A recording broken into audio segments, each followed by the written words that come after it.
Fala pessoal, tudo bem?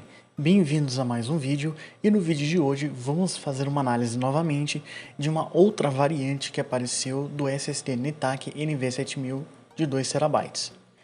Neste caso, eu gostaria de começar o vídeo agradecendo o Orlando Cabral que me forneceu esse SSD, que é um colega meu, que ele reparou que esse SSD tinha componentes diferentes e eu pedi para ele emprestado para poder realizar o teste. Então esse vídeo foi possível graças ao Orlando.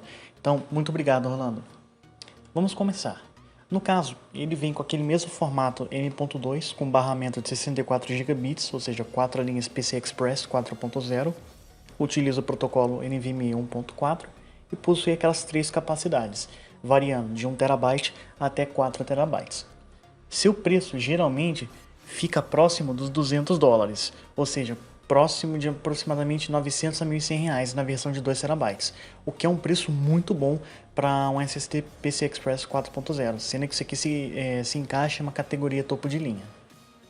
Em relação às suas principais componentes internos, vimos que nessa unidade de 2 TB ele acompanha um controlador InnoGrid, aquele Rainier, o IG5236, ele possui 2 GB de DRAM Cache da SK Hynix e possui neste SSD em si os dies originais da Micron, os TLC B47R de 176 layers, mas isso eu vou falar mais para frente a hora que chegamos na parte de construção interna.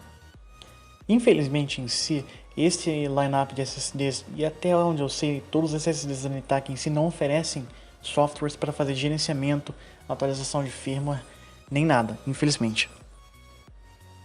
Ele possui velocidades de leitura sequencial de até 7.200 MB por segundo e sua escrita sequencial é de 6.800 MB por segundo. Já a sua leitura e escrita aleatória, ambas possuem 750.000 IOPS. O SSD ele não possui suporte à criptografia, possui um TBW de 1.400 TB e uma MTBF, que seria o tempo médio entre falhas, de 1.5 milhões de horas, junto de uma garantia de 5 anos. Ao vermos a embalagem em si do SSD, vemos que ela é basicamente idêntica às demais variantes do SSD NV7000, tanto a primeira variante que eu testei há um tempo atrás, quanto essa que eu testei mais recentemente. A única diferença que vemos no SSD em si é que na etiqueta da parte traseira do SSD ela é diferente em relação à primeira variante. E esse é um dos principais pontos que vocês podem reparar para verificarmos se o SSD é uma variante mais nova ou é aquela primeira variante com controlador Phison e dies P47R. A respeito de sua construção interna, esse SSD em si, nessas novas variantes, todos são dual-sided, desde a versão de 1 TB a 2 TB. A de 4 TB sempre foi dual-sided devido a ser utilizado aquele controlador Phison ainda, como a NetAC afirma. Um ponto positivo foi que, felizmente, eu consegui entrar em contato com a NetAC e eles me disseram que detectaram esse mesmo problema do thermal pad e estão aplicando uma correção em todos os novos SSDs. Estarei deixando uma foto que a representante da NetAC me mandou. Eles estarão agora fazendo dois thermal pads. Um thermal pad um pouco mais grosso na parte do controlador e um thermal pad um pouco mais fino para ficar em cima da DRAM cache e das NAND flashes, para poder cobrir e que o dissipador fique 100% nivelado. Pois, devido àquele problema do SSD, do controlador SSD no caso, não ter um contato 100% efetivo com o thermal pad e com o dissipador em si, fazia com que o SSD em si sofresse uma alta temperatura de trabalho, o que gerava thermal throttling. Mas vamos agora ver um pouco de sua construção interna, começando com seu controlador. Como mencionamos anteriormente na última análise desse NV7000, ele possui o controlador IG5236 da InnoGrid, que possui uma arquitetura ISA-ARM de 32 bits com 4 núcleos Cortex-R5 quad-core, com processo de fabricação FinFET da TSMC de 12 nanômetros, que é o mesmo processo de fabricação do Phison 18.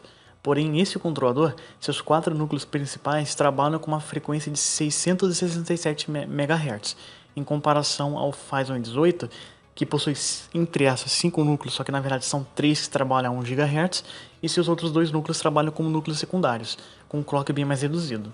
Esse controlador também vocês podem encontrá-lo em vários SSDs topo de linha, como o Gamix S70, o S70 Blade, o Asgard N4, que eu também testei recentemente aqui no canal, aqueles SSDs da da Acer os GM7000, dentre diversos outros SSDs do mercado.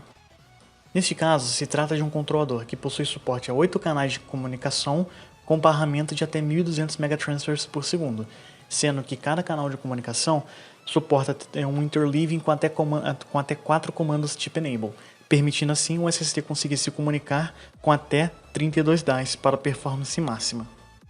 Já em relação à sua DRAM Cache, vemos que esse SSD ele possui 2 CIs DRAM Cache de 1 GB cada um, totalizando 2 GB, aonde o modelo é da SK Hynix modelo H5AN8 G6 NCJR-VKC, que é um do tipo DDR4 com velocidades com perfil GDEC de 2666 megatransfers por segundo com latência CL19. Já em relação às suas NAND flashes em si, vemos que esse SSD possui 2 NAND flashes em cada lado do PCB. No caso, ele possui 4 ao total, marcados como NTE, F04, TM3, FL1G8. Tratam-se da fabricante norte-americana Micron, com DAIs modelo B47R, contendo 176 layers de dados com um total de 195 gates no DAI em si, gerando uma eficiência desse array de células de 90,3%. Nesse caso, como são 4 NAND flashes em si, cada NAND flash possui 8 DAIs de 512 GB de densidade, fazendo com que cada NAND flash tenha 512 GB de capacidade. E dessa forma, elas conseguem ter o desempenho máximo do SSD devido ao interleaving, pois, como eu havia mencionado, o controlador consegue se comunicar com até 32 DAIs, e é o que temos nesse caso, para ter a melhor performance em si. E os DAIs trabalham a uma velocidade de 1200 megatransfers em comunicação com o controlador, que é a velocidade máxima estipulada desses DAIs também. E já agora, vamos ver um pouco mais do VRM desse SSD, pois, como sabemos, qualquer componente eletrônico em si possui um consumo em si, e o responsável em SSD geralmente por prover alimentação para o controlador DRAM Cache quando tem e NAND flashes em si é o PMIC, ou até mesmo alguns componentes separados como aqueles load switches que encontramos em SSDs como aquele SK Hynix que eu mencionei anteriormente. Neste caso, este SSD não possui apenas um CI que seja responsável por tudo, mas sim vários load switches que foram remarcados, que infelizmente não foi possível encontrar dados deles, que são os VBDMD, que são pelo menos 7 encontrados próximo a DRAM Cache, como vocês veem aqui na foto. Vamos ver agora um pouco dos Power States deste SSD, pois como sempre mencionei, isso é uma coisa muito importante. Neste caso, vemos que esse SSD possui 5 Power States primários, o PS0 até o PS4, aonde o PS0 estranhamente diz que ele possui até 3.5 watts, o que é muito estranho, pois um SSD PCI Express 4.0 topo de linha como esse nunca vai consumir apenas 3.5 watts em uma carga máxima. Então já vemos que isso aqui já está errado, ou a própria fabricante está tentando enganar alguma coisa. Já em seu PS4 e em PS3, que seriam estados em idle, vemos que até mesmo para um Power State como esse que seria em idle, seu consumo está um pouco mais elevado do que a média dos demais SSDs. E no decorrer do vídeo, veremos que isso aqui está bem fora também, e o consumo dele foi muito maior. Tirando isso, ele apresentou latências de entrada e de saída de Power States bem consistentes e até mesmo melhores do que alguns outros SSDs que testamos anteriormente, o que é um ponto positivo para a NetAC. Mas ainda assim, isso aqui são características deste controlador, e não sim um problema do fabricante em si, pois este controlador ele já tem como característica consumo em idle elevado. Mas a respeito de variantes em si, infelizmente, como eu mencionei nos outros vídeos, esse aqui possui. Até o presente momento, ele possui 4 variantes. No caso, sendo a primeira dela, que possuía versões de 1TB, 2TB e 4TB, que era a versão original, vinha com o controlador Phison E18 e DAIs da Micron TLC B47R de 176 camadas. Logo após essa variante, surgiu a segunda, que foi utilizando esse controlador IG5236 da Inogrit, com DAIs YMTC de 128 camadas. Porém, esse aqui foi pertencente apenas para a unidade de 1TB e 2TB. A de 4TB permaneceu com Phison E18 e os DAIs B47R da Micron. A terceira variante que surgiu foi com esse mesmo controlador IG5236, só que dessa vez com DAIs da SK Hynix, os V6 e 128 camadas, também para unidade de 1TB e de 2TB. Enquanto a última variante, que é essa que eu estou testando no momento, possuísse controlador IG5236 com DICE B47R. O controlador foi alterado, mas os DICE são os mesmos da primeira variante em si, o que é um ponto positivo. Mas, infelizmente, não sabemos até mesmo se essa consistência vai continuar ou até mesmo aparecer uma nova variante, o que é 100% possível. Eu acredito que talvez exista mais uma ou duas variantes no máximo, não sei, não tem como afirmar, isso aqui é apenas uma hipótese minha.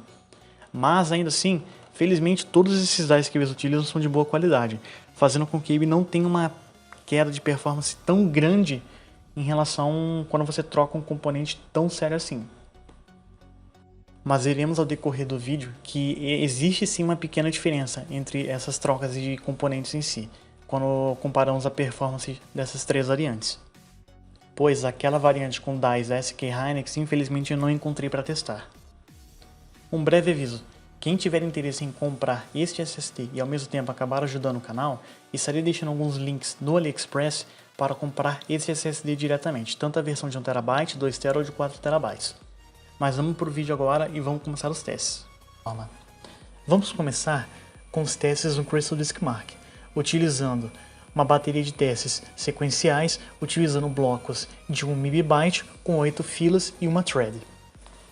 No teste de leitura sequencial, vemos que representou um resultado idêntico à variante com DICE YMTC, o que foi um ponto positivo, pois nesse tipo de cenário seria quase que impossível notar alguma diferença. Na sua escrita, o mesmo aconteceu, sendo que a diferença foi ainda menor, mas ele conseguiu ficar no topo da tabela. Já na sua latência, que é uma métrica mais utilizada e mais relevante, vemos que ambos os SSDs, no quesito de leitura, tiveram a mesma velocidade, o mesmo resultado em latência. Apenas com os DICE YMTC teve uma pequena redução em latência, mas nada que seja possível notar no dia a dia em sua leitura. E na sua escrita, foi possível notar que houve uma pequena queda ao utilizar os DICE B47R da Micron, tendo em vista que a velocidade de cada die desses da Micron é bem superior aos DICE da YMTC. Mas ainda assim a diferença não foi tão grande. Ao passarmos agora para um teste de leitura aleatória, utilizando blocos de 4 KB, com 4 threads alocados e apenas uma fila, observamos que na sua leitura em si, ele apresentou uma leve vantagem em comparação à última variante. Já na sua escrita, o mesmo aconteceu. Entretanto, foi possível notar que o SSD com DICE da YMTC, neste cenário, teve uma leve vantagem, o que foi um ponto negativo, mas querendo ou não, a diferença prática nesse cenário seria imperceptível para quem for notar no dia a dia. E ao utilizarmos apenas uma thread alocada, vemos que a diferença foi ainda menor. O SSD com os DICE YMTC, no quesito de leitura, se saiu um pouco na frente dos DICE B47R. E no quesito de escrita, o mesmo aconteceu, sendo que a diferença foi um pouco ainda menor. Agora, nesse teste de acessos aleatórios, que são realizados com 3 configurações de acessos diferentes, variando de QDF de 1, que representa um uso cotidiano do dia a dia, quanto que o QDF de 16, que já se torna mais surreal entre aspas, mas entretanto pode ser comparáveis com ambientes virtualizados, podemos observar que na escrita ele alcança com facilidades os parâmetros informados em cenários até mesmo inferior do que o próprio fabricante utiliza como métrica. Já apenas em sua leitura e no seu mix de leitura e gravação que ele acaba ficando abaixo. Mas novamente, esses cenários que foi testado não são os mesmos cenários que o fabricante informa. São cenários entre aspas mais realísticos, mas ainda assim em alguns casos não chegam a se tratar muito bem de realidade, pois como mencionado, dificilmente vemos QDF de 8 e QDF de 16 no dia a dia, talvez em alguns cenários de utilização muito mais pesados, mas como foi mencionado, fugiria um pouco da realidade da maioria dos usuários. Utilizando agora o AtoDisk Benchmark com QDF de 1 e QDF de 4, com blocos de 512 bytes até 8 MB, tamanho de arquivos de 256 MB, podemos observar que, em sua leitura, essa nova variante apresentou um desempenho melhor que a anterior quando os blocos são maiores, o que foi um ponto positivo, enquanto na sua escrita foi basicamente um empate técnico.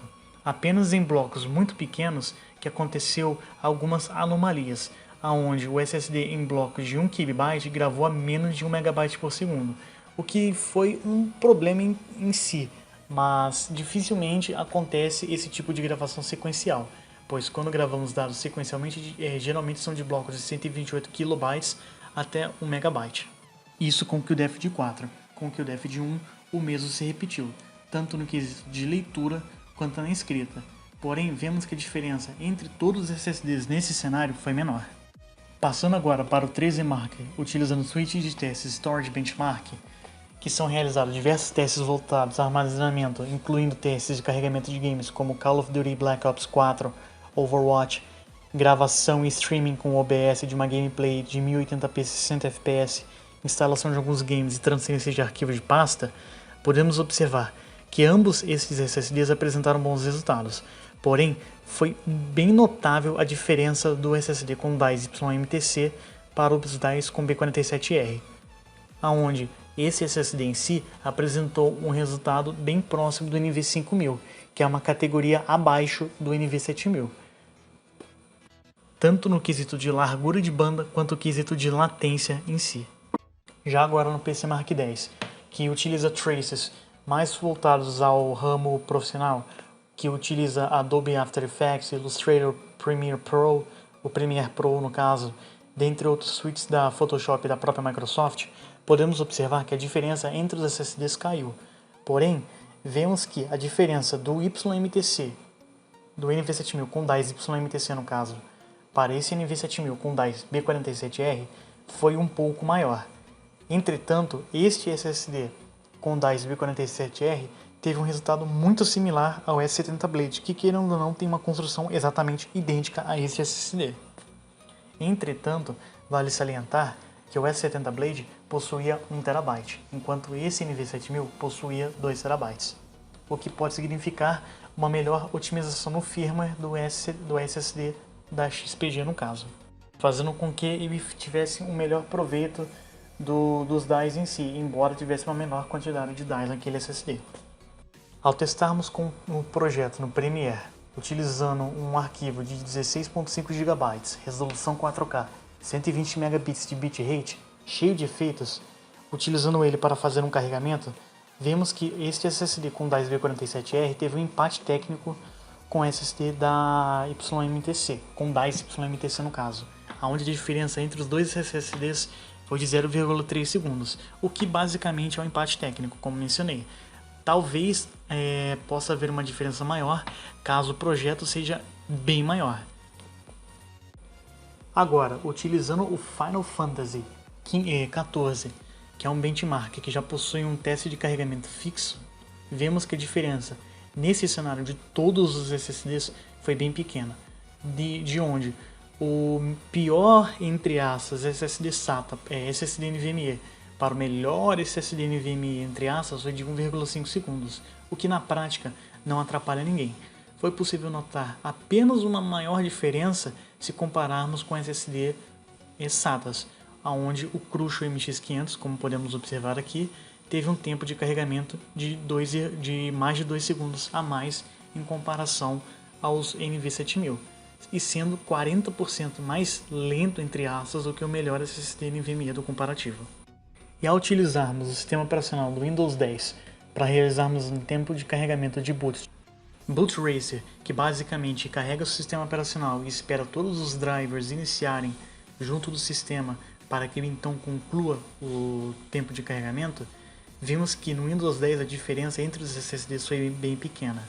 E vemos que nesse caso, tanto o SSD B47 com B47R quanto com DICE YMTC, a diferença foi muito pequena. E o mesmo se repetiu ao utilizarmos o Windows 11.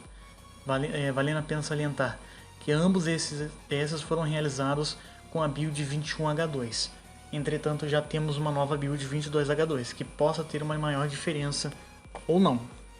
Seria necessário refazer testes, mas não acho que seja algo tão...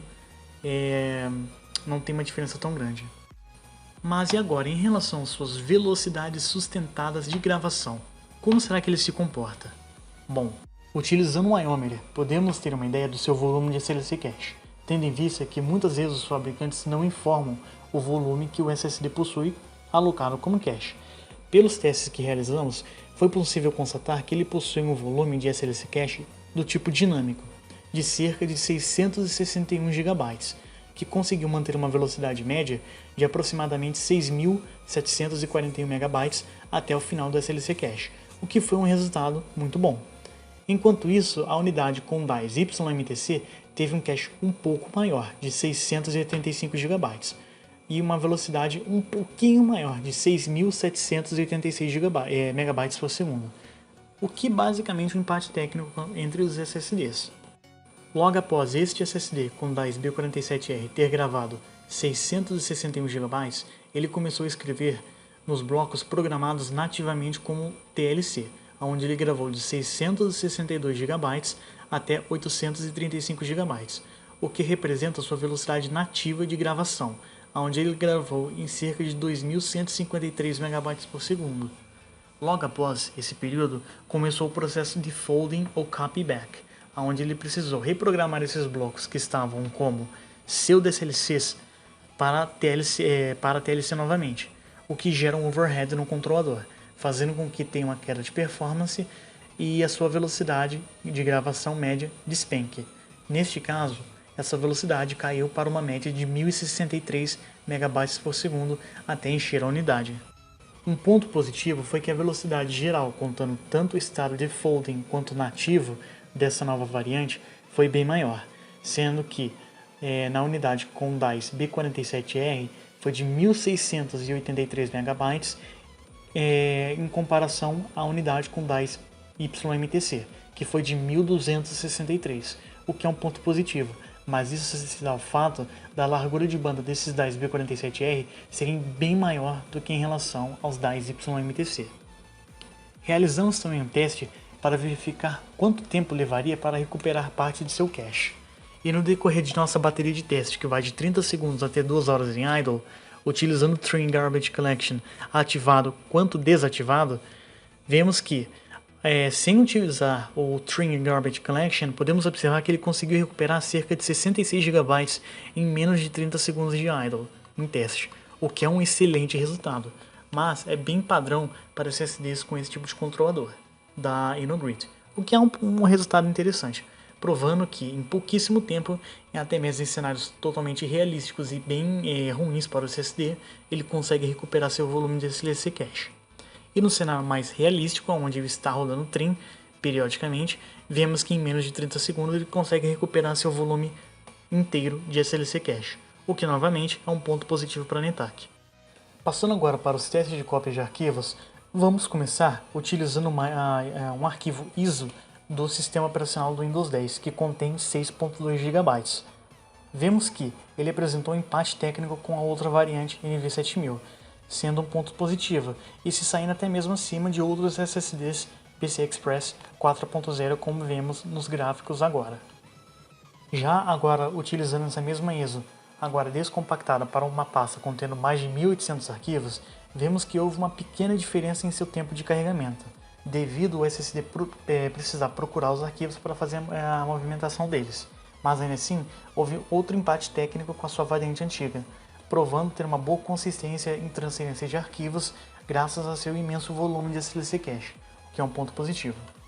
Já ao transferir a pasta do Counter-Strike Global Offensive, que tinha mais de 25 GB em si, podemos observar uma diferença um pouco maior de alguns SSDs NVMe's nesse teste. Mas, ainda assim, vemos que a diferença do SSD com DICE B47R para o YMTC foi de 0,1 segundos, provando novamente que essa diferença de variantes em si não mudou nada num cenário bem realístico como esse. Mas em compensação, será que sua temperatura mudou? Pois, como podemos observar, com aquela variante com DICE YMTC, o controlador chegava a bater 78 graus Celsius, devido àquele problema que tinha no dissipador. Com essa nova atualização que a NetApp lançou, com uma correção, o SSD não ultrapassou 68 graus Celsius, o que foi um bom resultado, e provando de vez que esse problema foi solucionado. Mas vamos falar agora sobre consumo elétrico e eficiência, pois da mesma forma que diversos outros componentes do nosso sistema têm um consumo elétrico, SSDs mais eficientes conseguem realizar tarefas de forma mais rápida e com um consumo relativamente mais baixo, para que dessa forma ele consiga transitar para esses power states de menor consumo, que são os que eles costumam ficar. Para isso, vamos utilizar um equipamento da Quartz Technology, que é o HD Programmable Power Module, que eu até agradeço a Quartz por terem enviado. Nesse teste, vamos começar dando uma olhada no consumo máximo do SSD, o que infelizmente acabou aumentando um pouco, cerca de 150 mW, o que não chega a ser tanta coisa, mas podemos observar que, querendo ou não, foi um dos consumos mais altos em SSDs que vemos até o momento, perdendo apenas para o Rocket 4 Plus de 4 TB, que chegou a consumir quase 10 watts. Já na sua média, vemos que ao transferir cerca de 210 GB de um SSD para o outro, onde são os dois 4.0, vemos que a diferença de um para o outro foi um pouco maior, pois os SSDs com DICE YMTC em si tiveram um consumo de 630 mW a menos, mas isso se dá ao fato da largura de banda ter sido um pouco menor, enquanto esses com DICE B47R tiveram um consumo maior, sendo, entre aspas assim, o segundo pior consumo que teve, tendo um empate técnico com o NV7000 de 1 TB, que também utiliza esses 10 B47R, porém com controlador i18 da Phison. Já agora em idle, que é o tipo de estado que o SSD se encontra a maior parte do tempo no caso, vemos que ele apresentou o pior resultado até o presente momento, de mais de 2 watts, o que não é algo bom para um SSD, mas não é algo que vai atrapalhar o usuário do dia a dia.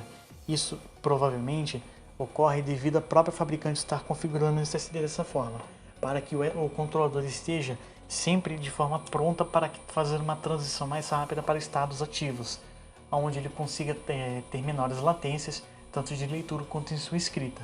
Mas o problema é que isso acaba afetando bastante a sua eficiência, que é o que vamos ver agora. Infelizmente, devido a esse fato e devido ao consumo ter subido um pouco, a sua eficiência diminuiu, fazendo com que o seu ranking em comparação ao N4 tivesse caído, pois anteriormente o SSD da o NV7000 com DICE YMTC, que tinha uma construção interna exatamente idêntica ao Asgard, acabava ficando na frente do N4. Porém, com essa variante com DICE B47R, devido ao seu consumo um pouco maior em si, fez com que a sua eficiência caísse um pouco. Embora a diferença não seja tão grande, embora essa diferença não seja tão grande, não é algo que vai atrapalhar o usuário no dia a dia, mas é algo que tem que se levar em conta ao escolher um produto como esse para ser utilizado em alguns cenários, como em laptops, pois já tem notebooks que suportam SSDs PCI Express 4.0, mas como é um SSD que perde-se a garantia ao remover o dissipador, tem que se analisar se vale a pena fazer isso. Levando tudo isso em conta, será que realmente vale a pena investir no SSD? Sem sombra de dúvidas, pois agora que solucionaram esse tipo de problema e seu preço deu uma reajustada, embora ele tenha ficado um pouco mais caro agora, ele ainda assim prova que é um bom SSD. Uma curiosidade interessante foi que meu amigo teve que mandar, um amigo que eu tenho no caso, ele teve que mandar um SSD que ele tinha comprado em vez de 7000 para a China, para RMA. Mas ele mandou, teve que pagar um frete de aproximadamente R$ 178, mas detectaram que estava com problema de firmware. E foi cedido para ele outro SSD, de forma totalmente grátis. Ou seja, ele teve que pagar um prejuízo de quase R$200, mas era um SSD de quase R$1.000. Tipo, ele tinha pago entre 800 e pouquinho, perto de R$850, o que valeu a pena. Então, realmente, é um SSD que vale a pena ainda ser investido, caso vocês estejam precisando de um desempenho como esse. Vamos agora às suas principais vantagens e desvantagens, começando com suas velocidades sequenciais, que são excelentes, que para um padrão PCI Express 4.0 não tem o que reclamar. Suas velocidades aleatórias são muito boas também, sendo bem similares a outros SSDs topo de linha 4.0 que encontramos no mercado. Possui resultados de latência bem consistentes a outros SSDs com o mesmo tipo de construção interna.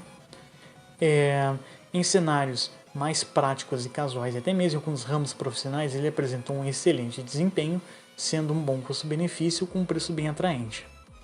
Possui uma boa construção interna, com um controlador excelente com bons DICE.